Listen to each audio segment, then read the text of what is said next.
이 청소년 활동에 대해서 얘기를 할 때 균형 잡힌 성장이란 얘기를 많이 하죠. 근데 요즘 최근 들어서 우리가 고민하고 있는 부분은 균형 잡힌 성장은 과연 무엇을 위해서 하는가에 대한 방향성, 그리고 우리가 얘기하는 우리 대한민국의 미래라고 흔히 얘기하고 있는 청소년, 사실은 지금의 현재이기도 한 우리의 청소년에 대해서 어떤 방향을 가지고 청소년 현장 활동이 방향성을 잡아갈 것인가에 대한 고민을 저희는 심각하게 하고 있습니다.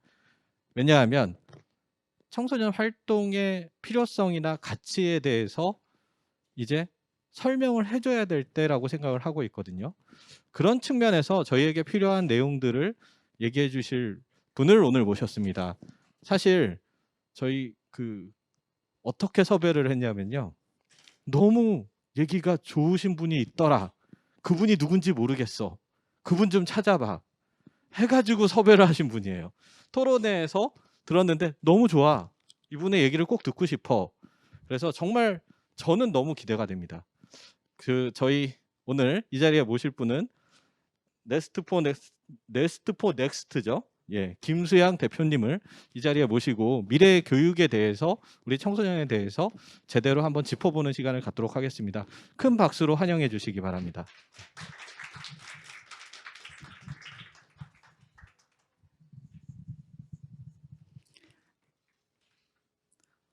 네, 소개받은 김수향입니다. 작년부터 알게 모르게 좀 여러 인연으로 청소년 현장에 제가 초대도 받고 또 가지고 계신 고민들을 함께 고민하는 시간들을 좀 몇 차례 가지면서 이 청소년 활동의 중요성이 그 어느 때보다도 지금 중요한 시기에 어떻게 제가 그 바깥에 있는 사람으로서 이 현장이 함께 힘을 모아서 다음 세대를 준비하는 일에 몫을 다 하실 수 있을까?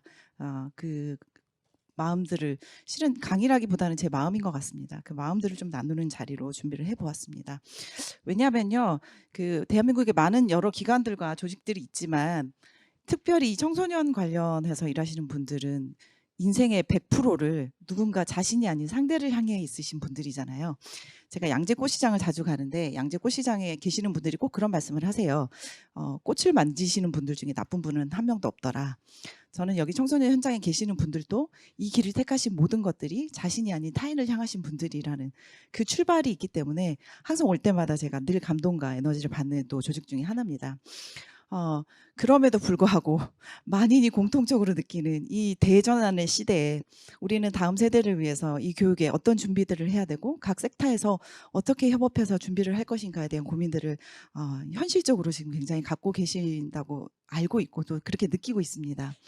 왜냐하면 이 대전환 시대에는 실은 내가 왜 존재해야 되는지 그 존재의 이유를 타인에게 계속 설득을 해야 되거든요. 그러면 나는 누구고 여기는 어딘가에 대한 고민들을 굉장히 해야 되는 시기인데 그 고민들을 교육의 현장에 누구나 다 하고 있지만 특별히 이 청소년 현장은 아마 더 그런 고민들을 깊게 하시는 걸로 제가 알고 있습니다. 그래서 미흡하지만 제가 지금 현재 이 교육의 씬에서 올해 좀 몸 담으면서 보고 듣게 된 어떤 변화들과 그것에 맞춰서 하실 수 있는 역할들과 기여들이 어떤 것들이 있을 수 있는지 그 마음들을 나누는 시간으로 좀 갖도록 하겠습니다. 앞서 저희 박태웅 의장님께서 말씀해 주셨던 것처럼 전환은 이미 시작되었죠. 그 말씀 중에 제가 조금 좀 하이라이트 하고 싶었던 것은 바로 인력 구조입니다. 즉 회사는 누굴 뽑고 어떤 사람들이 어떤 미래 일자리를 갖게 되는가. 이제 미래 일이 굉장히 중요하게 되었습니다. 교육에서도 가장 중요한 게 도대체 우리 아이들은 이제 앞으로 뭘 해먹고 살 수 있을까. 부모들의 고민, 교육의 현장의 고민이고 그 아이들이 그 역량을 갖추게 하기 위해서 교육은 뭘 지지해 줄 수 있을까. 그래서 그걸 지지해 줄 수 있겠다라고 생각하는 기관에 돈이 가고 시간이 갑니다. 그렇다면 이제 청소년 현장에 종사하시는 분들은 왜 아이들이 오지 않지라는 고민들을 하시게 되면서 거기에 근원적으로는 그러면 아이들이 미래에 먹고 살 거리에 우리는 어떤 기여와 어떤 협력들을 할 수 있는지에 대한 고민들을 하셔야 되는 시기라고 저는 생각을 하는데요. 그중에 이제 큰 변화 중에 하나가 이겁니다. 일단 2049년도에는요. 120만 원짜리 컴퓨터를 사면 전 세계 모든 인류의 지능을 합힌 듯한 지능으로 수학 문제를 풀 수 있습니다. 120만 원 하나가 인류 모두의 지능을 합해놓은 수학 수리적 계산을 갖게 된다는 거죠.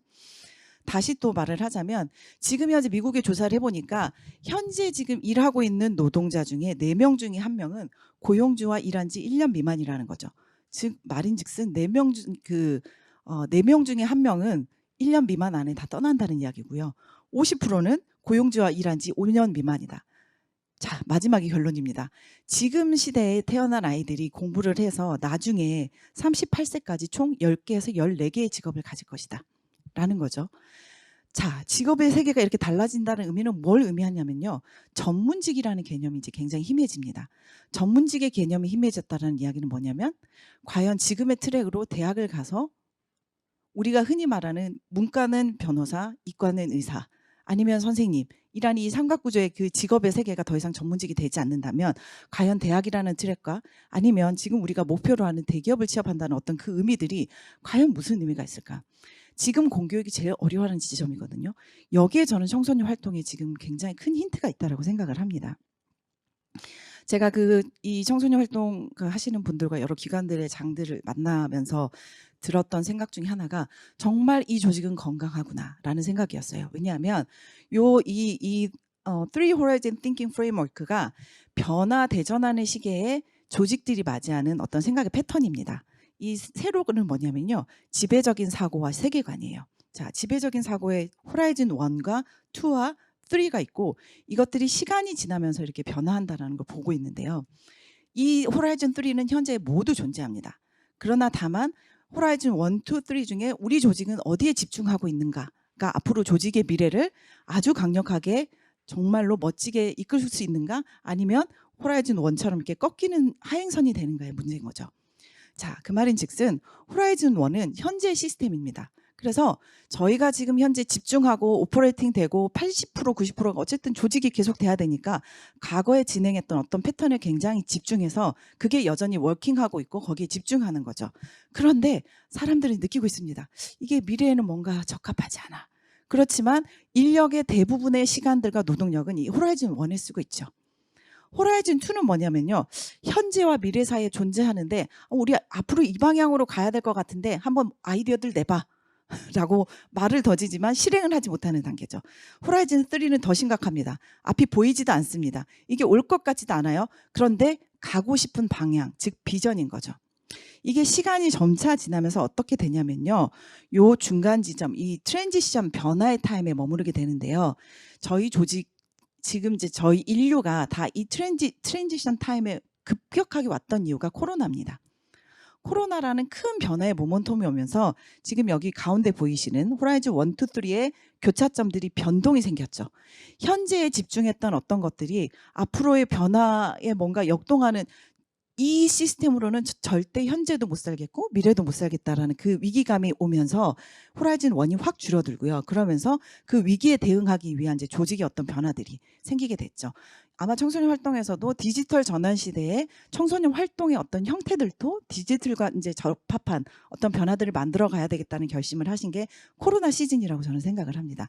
이런 이제 그 시대의 역동들이 앞으로의 대응에 대해서 이제 이런 변화들을 어떻게 대응하는지에 대한 차원으로 이제 넘어가게 되는데요.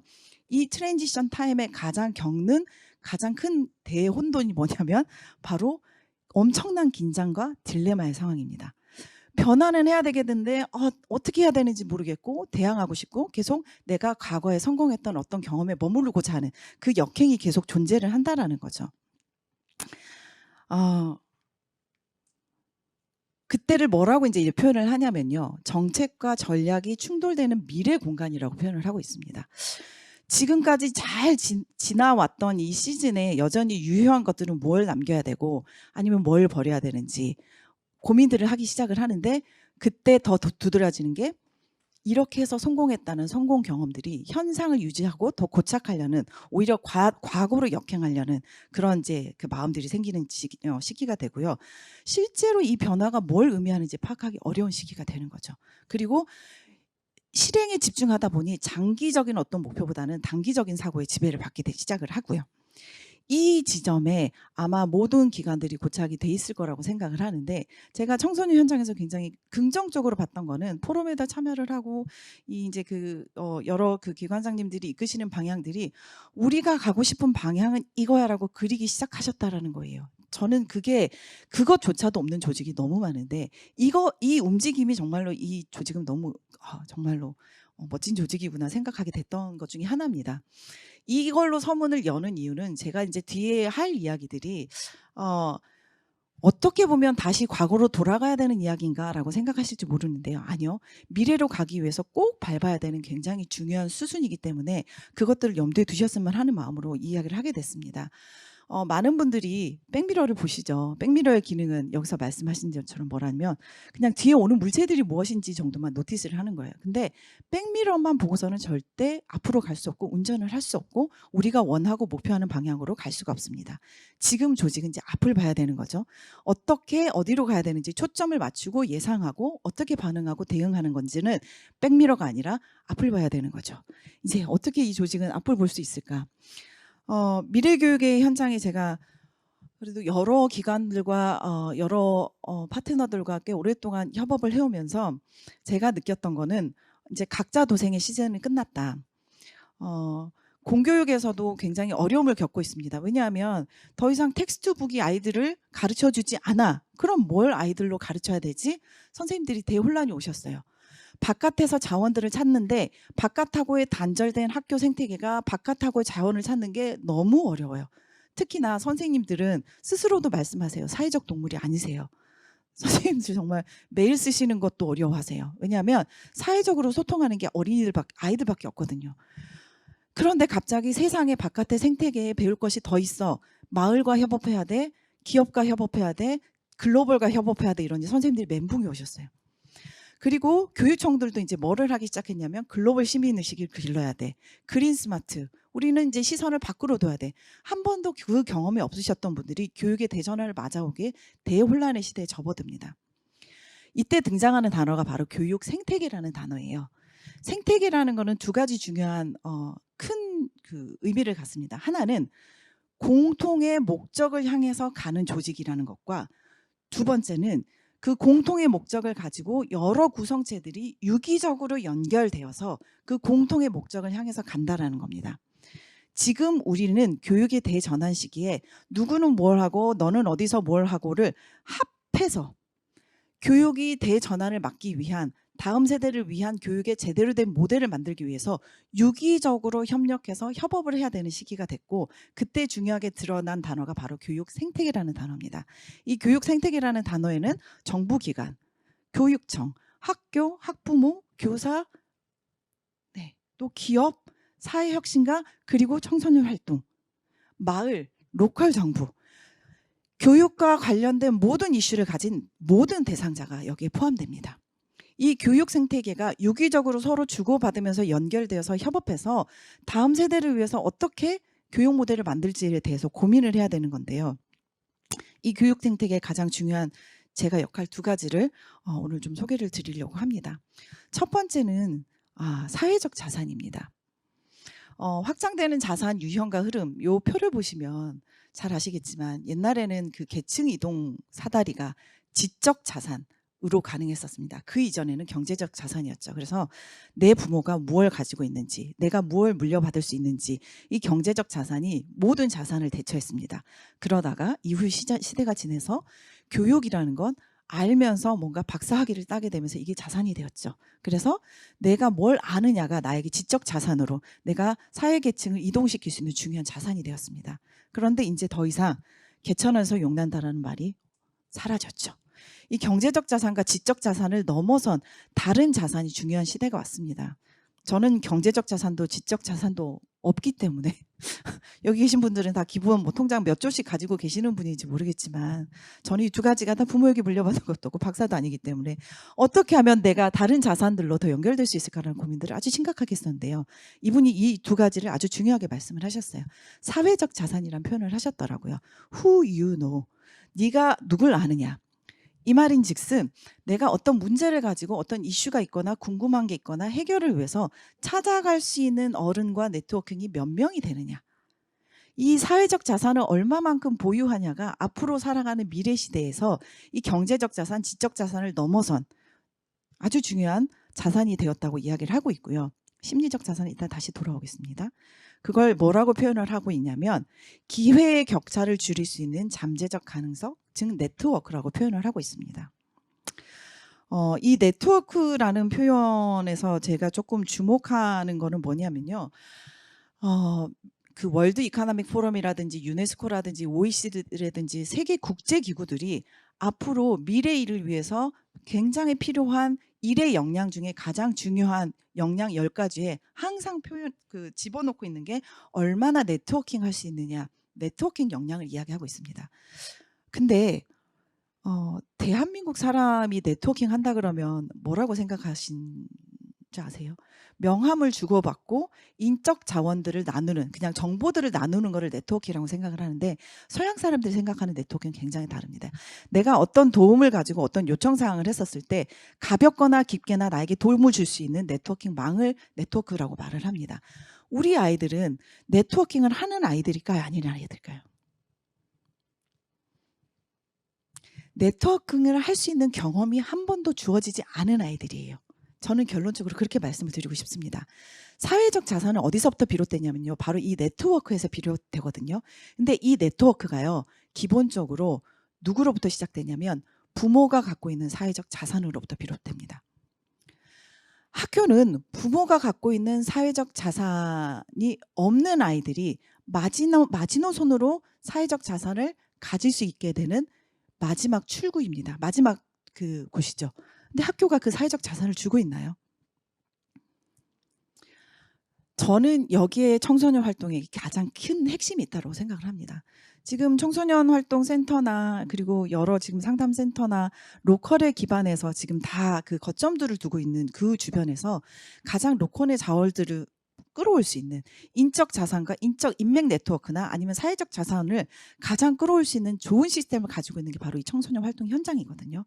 아이들이 제일 미래 시대에 중요하다라고 생각을 하는데 제일 가지고 있지 못한 이 사회적 자산을, 이 네트워킹들을 네트워킹 할 수 있는 방법들을 이 청소년 현장들이 줄 수 있어야 된다라고 저는 생각을 하는데요. 그 이유가 여기 있습니다. 사회적 자산의 격차가 소득 수준에 따라서 아주 지배적이다라는 거. 우리가 데이터를 보지 않아도 저희들의 경험, 저희 주변의 어떤 데이터를 봐도 아마 보실 수 있을 것 같아요. 보시면 이 초록색은 사회 경제적 지위가 하위 그룹인 청소년이고요.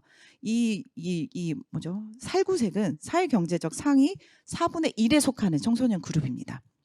확장 가족, 가족의 다른 어른, 교사, 가족의 친구들, 종교 지도자나 청소년 활동 지도자, 코치 모두 사회 경제적으로 상위 4분의 1에 분포한 아이들이 그렇진 않은 하위 계층의 아이들보다 굉장히 높은 거를 볼 수 있는데요.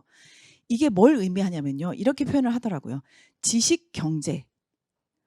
우리가 이제 산업 경제에서 지식 경제로 넘어왔다라고 이제 정부에서 선언을 하시잖아요. 아이들이 배울 수 있는 어떤 환경들이나 경험이나 자원들이 이 소득 수준에 따른 어떤 부모의 소득 수준에 따른 사회적 자산으로 인해서 격차가 존재한다라는 거예요. 지식 경제를 어디서 얻을 수 있다라고 표현을 하냐면 네트워크 통해서 누구 하나라도 내가 만날 수 있는 어른 한 명을 통해서 이 지식 경제, 지식으로의 어떤 전환이 일어나는데 이런 자원들이 이 소득 경제가 낮은 아이들은 턱없이 부족하다. 또 하나 긍정적 관계가 줄 수 있는 영향력의 사각지대의 아이들이 특히나 사회적 자본도 없는데 긍정적 관계를 가질 수 있는 것들이 턱없이 부족하다. 소득 경제가 낮은 아이들은 멘토가 부족하다는 이야기죠. 이런 이야기를 제가 이제 드리는 이유는 아마 이제 그 말씀드리지 않아도 잘 아시겠지만 결국은 아이들 계속 말씀드리지만 미래에 뭘 해먹고 살 것인가, 미래는 어떤 직업을 택할 것인가, 어떤 직업을 택하든 간에 아이들이 생존할 수 있는 방법은 무엇인가에 대한 것입니다. 앞서 말씀드렸던 것처럼 38세까지 10개에서 14개의 직업을 전환하고 바꾸는 아이들의 문제가 아니고 앞으로 미래의 일 구조가 그렇게 돼요. 그러면 전통적인 커리어하고 미래 커리어에는 이런 어마어마한 차이가 존재를 하게 됩니다. 먼저 보시자면 전통적인 패러다임은요. 단일 평생 경력 모델이에요.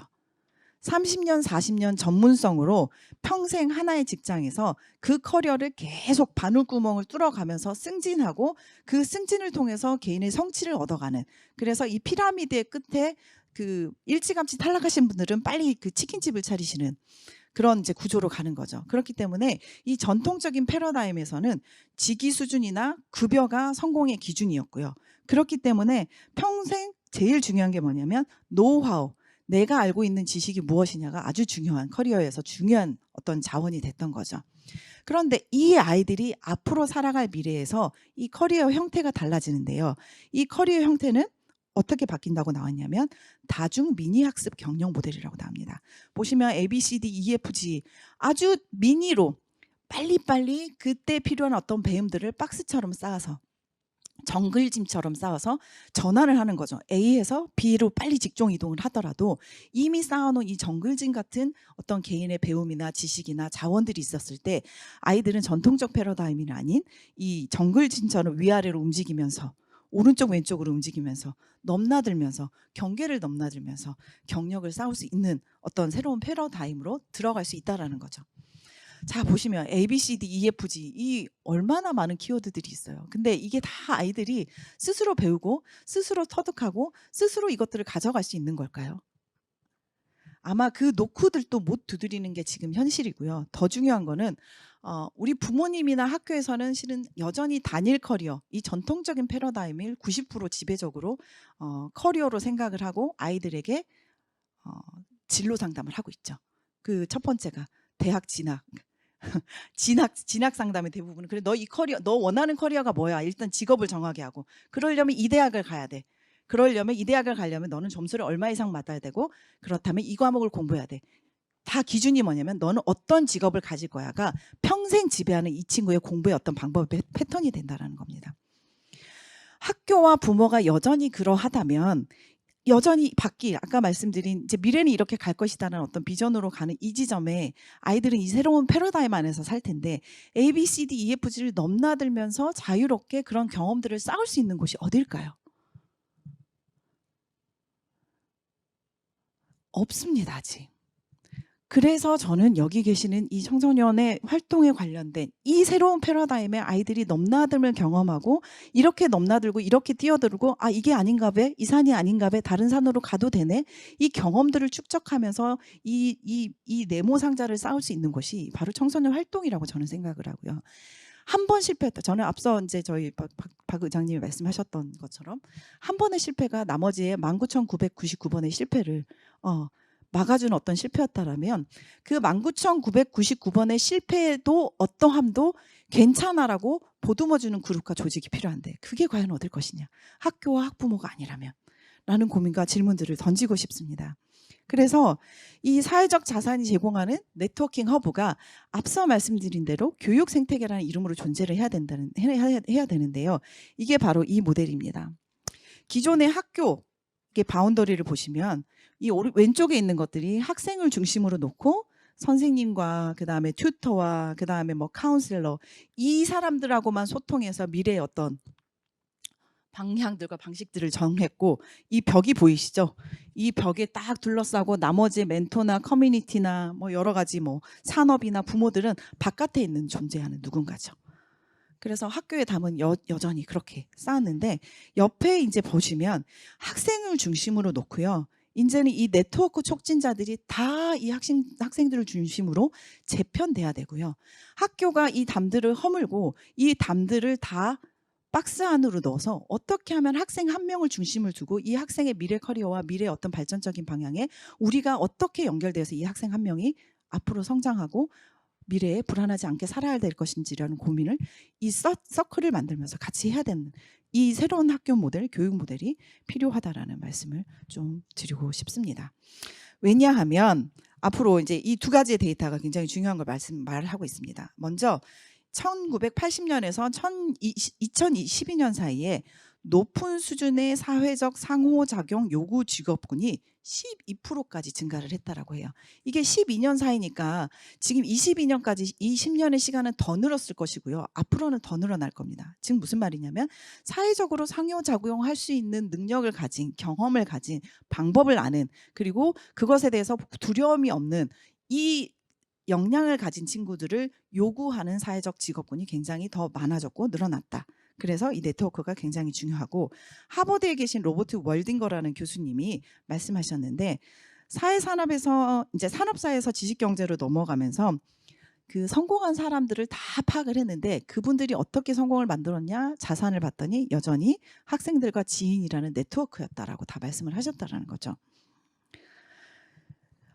사회적 자산의 이야기를 제가 조금 하면서 아마 청소년 활동에 오는 친구들은 그 지역별로 다 다르긴 할 거고 보듬으시는 타겟군도 다를 거지만 제가 들은 바의 정보는 80% 이상은 정말로 갈 곳이 필요한, 돌봄이 필요한, 도움이 필요한 그리고 이 청소년 활동이 이 친구들은 정말로 마지막 마지노선 사회에서 수용될 수 있는 경험의 마지노선인 아이들이 대부분이라는 이야기를 들었습니다.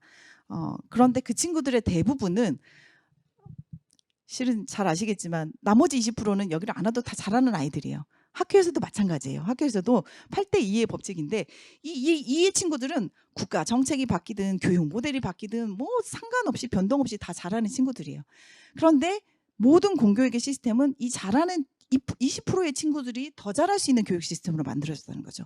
이 나머지의 80%는 그럼 누가 수용해서 이 아이들을 돌보고 다음 단계로 나가게 할 것인가 이거 고민들을 해야 되는데 이 사회적 자산을 줄 수 있는 이 플랫폼, 프레임, 프로젝트 그리고 이거에 초점을 맞춰서 뭔가를 더 구성을 해보면서 할 수 있는 이 기관들이 저는 여기 기관장님들 다 계시고 또 상담센터에 계시는 모든 분들이 앞으로의 좀 비전으로 삼아야 될 지점이 아닐까라는 생각을 조심스럽게 해봅니다. 그에 앞서서 조금 더 중요한 거는 이제 이 심리적 자산인데요. 사회적 자산보다 더 중요한 게 심리적 자산이라는 이야기를 하고 있습니다. 심리적 자산은 뭐냐면 who you are. 너는 누군가. 여기 아마 계시는 분들도 다 필요하실 거예요. 나는 누구고 여긴 어딘가에 그 대전하는 식의 대혼란의 정체성을 가지실 때 필요한 거는 자기 효능감 뭐 말씀을 많이 들으셨을 거예요. 자기 효능감, 낙관성, 뭐 자아 탄력성 뭐 이런 이야기를 하시는데 이 심리적 자산에 대한 이야기, 심리적 자산을 미래교육 이야기하면서 선생님들이나 제가 그 교육 현장에 여러 곳에서 아무리 강조를 해도 잘 안 받아들여지더라고요. 왜냐하면 이게 굉장히 소프트하다라고 생각을 하세요. 그리고 4차 산업혁명의 테크놀로지, 코딩, 컴퓨터, 뭐 대전하는 시기에 왜 심리적 자산? 왜 이게 더 중요해? 라고 잘 안 받아들이는데 실은 자신이 없으신 거예요. 그걸 주실 수 있는. 왜냐하면 그렇게 하기에는 학교 과정이나 커리큘럼이 너무 성적 위주로 빠듯하게 가기 때문이죠. 그런데 이게 왜 중요하냐면요. 앞서 말씀드린 대로 앞으로 이제 미래 대전하는 시대는 전문성이라는 게 사라진다라고 말씀을 드렸습니다.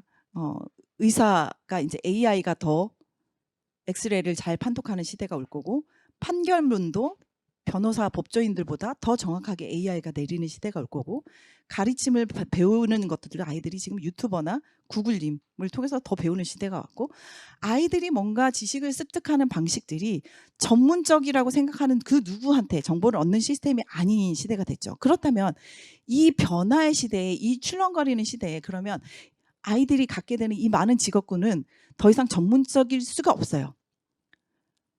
뭐가 중요하냐면 어떤 직업을 갖던 간에 필요한 심리적인 자산 그리고 어떤 변화에도 내가 무너지지 않을 수 있는 어떤 자신감 그리고 어떤 변화에도 내가 무언가를 끝까지 배우겠다는 열망이 있는가 이 모든 기본적으로 펀더멘탈 내 심리적으로 자리 잡은 어떠한 것들이 미래 직업 시장의 디폴트로 가장 중요한 요소들이 된다는 거죠.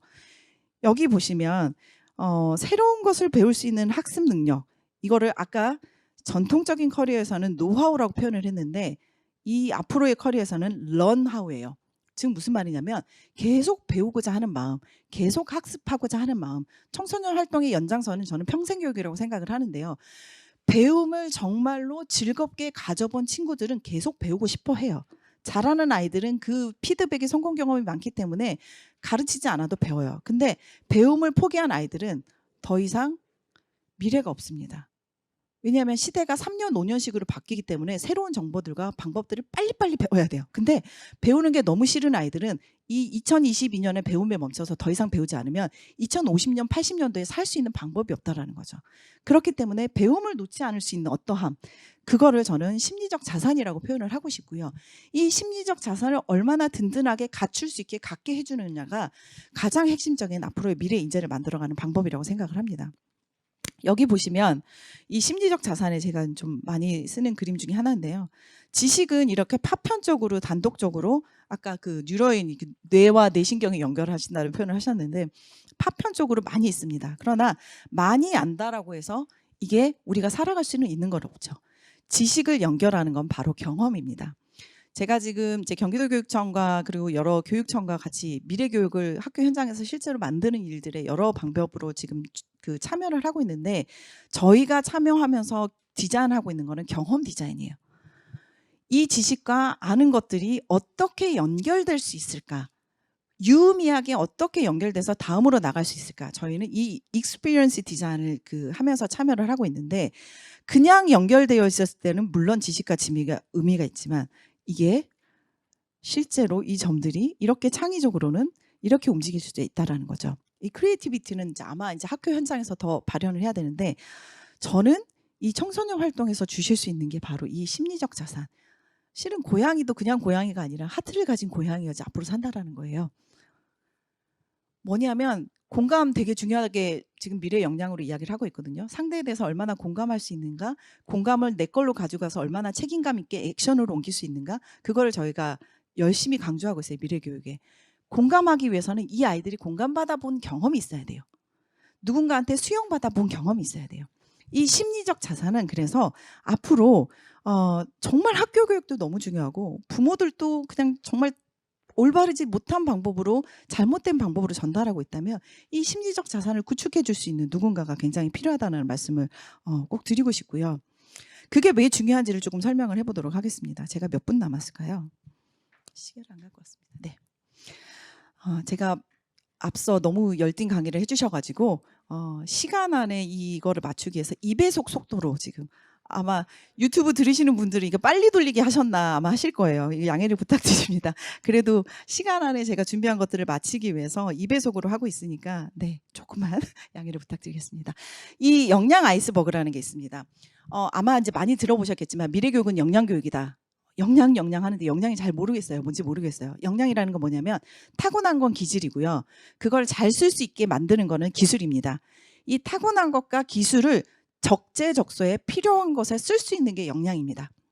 필요할 때 지식을 쓰는 거, 필요할 때 공감하는 능력을 쓰는 거, 필요할 때 네트워킹 능력을 발현하는 거, 이걸 역량이라고 표현합니다. 그래서 이 보이는 곳에서 이 기술과 지식들은 실은 보이는 거예요. 잘 가르칠 수 있어요. 그냥 정말 1년 동안 지식이라는 거 애 가둬놓고 대한민국의 IQ를 가진 아이들이라면 1년 안에 모든 지식 저 6년 동안 배우는 거 다 섭렵한다고 봐요. 기술도 마찬가지예요. 우리나라처럼 손기술 좋은 나라가 없잖아요. 이렇게 드러나는 건데 정말로 보이는 부분에 불과하다는 거고 우리가 교육에서 지금 현재 집중하고 있는 거는 이 보이는 부분이라는 거예요. 기술과 지식. 그런데 정말로 중요한 건 이 보이지 않는 게 앞으로의 미래를 살아가는데 중요한 아이스버그의 어떤 법칙입니다. 이게 바로 역량 아이스버그라고 하고요. 실제 역량은 저 보이지 않는 세계. 여기서 만들어진다라고 표현을 하고 있습니다. 첫 번째가 자기 인식입니다. 내가 나를 누구로 인식하는가? 나는 못생겼어. 나는 뚱뚱해. 나는 못해. 이런 자기 인식들이 쌓이기 시작하면 이 부정의 인식들이 아이의 렌즈를 가리게 되고 앞으로 어떤 것도 할 수 없는 어떤 도전도 할 수 없는 아이로 만들게 되죠. 그렇기 때문에 이 자기 인식은 굉장히 중요합니다. 그런데 그것보다 더 중요한 게 개인의 자질이에요. 저희가 자질이라고 표현하는 게 뭐냐면 예를 들어서 어떤 아이는 굉장히 적극성을 띠는 아이고 어떤 아이도 뭐 소극적이고 이건 좀 타고나는 건데요. 이 타고남의 어떠함을 긍정적으로 피드백을 받아서 강화시켜 가는 것들을 이 개인적 자질, 우리는 성격이라고 표현을 하고 있습니다.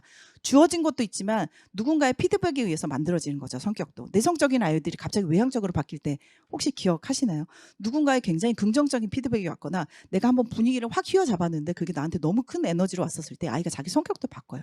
그러니까 이 개인의 자질이나 성격은 이 앞으로의 사회를 살아가는 데 있어서 굉장히 유연하게 자기가 살아가야 되는 거고 제일 밑에 게 중요하죠. 동기입니다. 동기.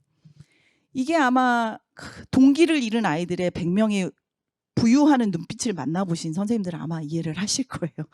어떤 열정과 어떤 마음을 쏟아부어도 아이들은 정말로 어떤 동기가 없이 앉아있는 아이들은 어떤 것도 그들을 자극시키지 못하고 일으키지 못하죠. 그래서 기술 지식 차원에도 접근을 못하는 거예요. 근데 이 동기가 더 중요한 거는 외재적 동기가 아닌 내재적 동기. 외재적 동기는 열심히 도서 상품권 보내고 초콜릿 보내고 아이스크림 보내서 아이들이 동기를 이끌어내는 여러 가지 수단이 아니라 정말로 아이한테 드라이버가 걸려가지고 뭔가를 움직이는 거. 이 보이지 않는 이 세 가지가 앞으로의 우리가 말하는 역량을 키워내기 위해서 가장 중요한 지점들인데 여기에 필요한 게 바로 심리적 자산이라는 겁니다. 경제적 자산도 없고 지적 자산도 없는 사회적 자산마저 없는 아이들이 가장 보텀에서 이것들을 끌어낼 수 있는 거는 바로 이 아이들에게 안정적으로 주어진 심리적 자산이라는 거죠. 이 심리적 자산이 있었을 때에 아이들이 발현되는 게 바로 사회정서적 기술입니다. 우리가 소셜 이모셔널 스킬이라고 말을 하고요. 2022년 개혁 개정안에서도 이 소셜 이모셔널 스킬이 어마무시하게 많이 등장을 합니다. 그러니까 뭐 4차 산업시대의 사회정서적 기술이 왜 근데 잘 아이들하고 이 커뮤니케이션 해보고 인터랙션 해보면서 느끼시는 거는 이 아이는 참 쟤 공부는 못해도 참 마음이 가 하는 아이들이 있어요. 누구한테도 포용적이고 따뜻하게 잘 다가오는 아이들. 이렇게 대인관계 기술을 아는 아이들이죠. 그 아이는 성공할 거예요. 우리가 어렴풋이 알고 있는 저 아이는 뭔가 그래도 좀 남다르게 뭔가 성공의 요소를 가지고 있네라고 하는 친구들을 보면 이 사회정서적 기술을 가지고 있는 아이들입니다. 이게 왜 중요하냐면요. 한번 제가 자료에 드린 자료 나중에 좀 읽어보시면 좋겠는데 이 사회정서적 스킬이 실제로 아이들의 학습 능력과도 연관이 있다라는 연구조사가 얼마 전에 OECD와 피사의 연구를 통해서 나왔습니다. 이 연구는 뭐냐면요. 이 보텀 라인이 기준이고요. 기준선 밑으로가 10세 그리고 기준선 위가 15세 아이들입니다. 그래서 자기가 각각 자기가 사회정서적 스킬을 갖고 있다라고 생각하는 항목에 이렇게 체크를 하게 했어요. 10세 아이들은 대부분이 다 자기가 사회정서적 스킬이 굉장히 높다라고 표현을 했습니다. 책임감이 됐든 뭐 신뢰가 됐든 뭐 심지어는 뭐 그런데 15세 아이들은 유일하게 이 10세 아이들과 비교해서 자기는 인내하는 거 잘하고 자기 주장하는 것 정도 잘해라고 유일하게 말한 지점이 저거예요. 우스개를 제가 그랬습니다. 공교육에 오래 있으면 오래 있을수록 아이들이 사회 정서적 스킬이 줄어드는구나. 정말 슬프다. 그거를 거세시키는 교육이니까요. 지금 현재 교육이. 근데 이게 왜 중요하냐. 학생의 사회 감정 역량이 소셜 이모셔널 스킬이 실제 성적하고도 연관이 있다라고 나왔어요. 그래서 예를 들어서 수학 시험을 수학 문제를 많이 풀게 한 반이 있었고 선생님과 인터랙션을 많이 해가지고 이렇게 선생님의 지지의 그 정도가 큰 그룹이 있었어요. 어디가 성적이 더 나을게요? 네, 정답은 두 번째입니다. 선생님과 계속 이 사회정서적 스킬을 기를 수 있는 인터랙션을 많이 가지면서 심리적 자산을 키웠던 아이들이 성적이 훨씬 높았다. 즉, 경쟁적인 배움 환경과 높은 기대가 사회정서적 지지 없이 지속되면 학생들은 압도당하고 문제 해결을 할 준비가 되지 않았다. 이 앞서의 결과들이 보여주는 게 그건 거예요. 아이들은 10세 때는 다 수용되는 경험을 합니다. 뭐를 해도 다 이쁘죠. 초등학교 때까지는 부모들도 다 수용합니다. 아유 그래. 그러다가 이제 중학교 성적이 나오면서부터 이제 아이들이 이제 들어가죠. 그래서 아이들은 성적으로 불립니다. 영어 80점, 너는 다른 건 다 못했는데 수학 90점이야. 너는 앞으로 수학 90점. 성적으로 자기의 이름이 마킹되는 거죠. 이 아이들의 사회정서적 기술이 길러질 수 있는 방법이 다 거세되는 거예요. 그러면 당연히 그 아이들은 이제 그 이후부터 성적이 낮아진다. 제가 성적 이야기를 하려는 건 아니고요. 심리적 자산 이야기를 하면서 이 표현을 제가 많이 합니다. 뭐라고 표현을 하냐면 나를 지지하는 누군가가 나에 대해서 말해주는 그 지지가 거울, 반사적 자기 효능감이라고 표현을 하는데요. 이렇게 표현하면 됩니다. 자기 효능감은 스스로 나 잘할 수 있어. 나 정말 나는 훌륭한 사람이 될 거야. 거울 보면서 그렇게 한다고 자기 효능감이 높아지진 않아요. 그거는 자기 세뇌죠. 근데 반사적 자기 효능감은 내가 신뢰를 갖고 충분히 상호작용을 한 누군가가 나에 대해서 읽어주면서 야, 너 이거 진짜 잘하더라. 너 앞으로 이걸로 이렇게 대성할 것 같아라는 그 코멘트 하나가 반사적 거울적 미러 자기 효능감을 주면서 이 아이들을 확 이끌어 오른다는 거예요. 아마 여기 계신 선생님들도 한번 중학교 2학년 때 미술 선생님이 너 진짜 미술에 소질이 있다. 이 한마디로 아티스트 되신 분들 경험 있으실 거예요. 글씨 잘 쓴다고 해서 서기로 10년 동안 계신 분도 계실 거고요. 근데 그게 나를 잘하는 사람이어야 돼요. 그냥 길 가던 사람이 화이팅! 너 잘할 거야! 아무 의미가 없죠. 나랑 굉장히 긴밀한 상호작용을 한 누군가가 나에 대해서 읽어주고 그것을 통해서 나를 읽어주면서 나에 대해서 어떤 긍정적인 피드백을 해줬을 때 그게 심리적 자산, 즉 가장 중요한 자기 효능감으로 자리 잡아서 이 아이는 그 다음 스텝들을 갈 수 있다는 거죠. 네. 뭐 그릿이라는 표현은 그래서 앞으로 많이 들어보셨죠? 그릿은. 들어보셨나요? 네. 이 그 성장, 회복 탄력성, 내재적 동기, 끈기라는 말의 앞자를 줄임말이 이 그릿인데요. 역량교육 결국은 끝판에 와서는 이 네 가지를 저는 정말로 말씀드리고 싶어요. 많은 청소년들과 제가 지금 이제 여러 프로젝트를 하고 있고 여러 기관들과 지금 이제 프로젝트를 하면서 아이들을 보면 요 이야기는 조금 이제 외람된 이야기지만 한 번만 하고 넘어가면 좋을 게 선생님들은 항상 어떤 자세냐면 우리 아이들이 영어도 못해요. 우리 아이들 발표도 못해요. 우리 아이들 이거 진짜 못하는데 어떻게 잘 준비를 시켜보겠습니다라는 자세세요. 그런 선생님을 가진 아이들은 진짜 못해요. 왜냐하면 선생님의 긴장을 보시거든요. 그래서 선생님의 기준에 맞추기 위해서 아이들이 긴장하면서 결과를 못 내놓더라고요. 근데 다른 그룹, 제가 다른 국가와 지금 프로젝트를 하고 있는데 이 두 국가를 비교를 하자면 다른 국가는 아까 말씀하신 실패는 디폴트야. 실패는 어쨌든 우리가 결과를 완성하기 위해서 반드시 있어야 되는 필수야. 그래서 뭐든 해봐. 야, 이거 실패했어. 정말 잘했어라는 분위기가 한 아이들은 신이 나가지고 결과도 좋더라고요. 두 그룹의 지적 능력이나 정서적 역량, 스킬 이런 것들이 다르다라고 저는 절대 보지 않는데요. 이분들을 지지해주는 어른들의 어떠함이 이 아이들의 결과를 이끈다라는 이 값을 보니까 제가 마음이 철렁하더라고요. 우리 대한민국의 아이들은 앞으로 어떻게 될 것인가. 이 아이는 영어도 못해요. 당연히 영어 성적이 안 나오니까.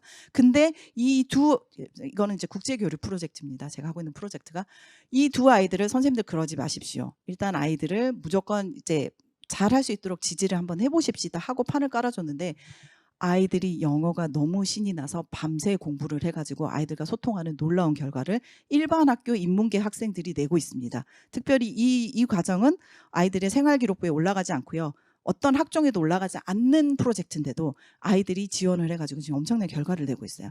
그 배경에는 어떻게든 심리적 자산을 주려고 하는 선생님들의 자세, 태도가 바뀌면서 생긴 변화였다라는 걸 제가 볼 수가 있었습니다.